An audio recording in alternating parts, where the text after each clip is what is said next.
குறிப்பா பெண்கள் நாங்க அண்ணாமலையாருக்கு மாலை போட்டுக்கலாமா அப்படின்னு கேட்டாங்க. தாராளமாக ஆண்களும் பெண்களும் அண்ணாமலையாருக்கு மாலை அணிந்து கொள்ளலாம். அது என்ன மாலை அப்படின்னா ருத்ராட்ச பூ மாலை. அதுல அண்ணாமலையாருடைய டாலர் வரும். இன்னொரு மாலை துளசி மாலை. இந்த இரண்டு மாலையுமே அண்ணாமலையார் கோவிலுக்கு வெளியில் இருக்கக்கூடிய எல்லா கடைகளிலும் கிடைக்கும். இதை வாங்கிக்கிட்டு 24ஆம் தேதி கொடியேற்றம் முடிந்தவுடன் நீங்க அந்த மாலையை அணிந்து கொள்ளுங்க.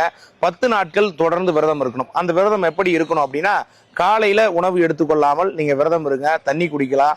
மதியம் உங்களுடைய விரதத்தை முடிச்சுட்டு அண்ணாமலையாரை நினைத்து கொண்டு நீங்க உணவு எடுத்துக்கங்க. மகாதீபத்தன்னைக்கு 10வது நாள் நிச்சயமாக திருவண்ணாமலை வந்து கிரிவலம் சுத்தி வந்து கூடுமான அளவுக்கு அன்னைக்கு முழு நாள் விரதம் இருங்க. 6 மணிக்கு மகாதீபம் ஏற்றி முடித்தவுடன் உங்களுடைய விரதத்தை நீங்கள் முடித்துக் கொள்ளலாம். கேட்டதை கேட்ட நேரத்தில் அண்ணாமலையார் நிச்சயமாக தருவார்.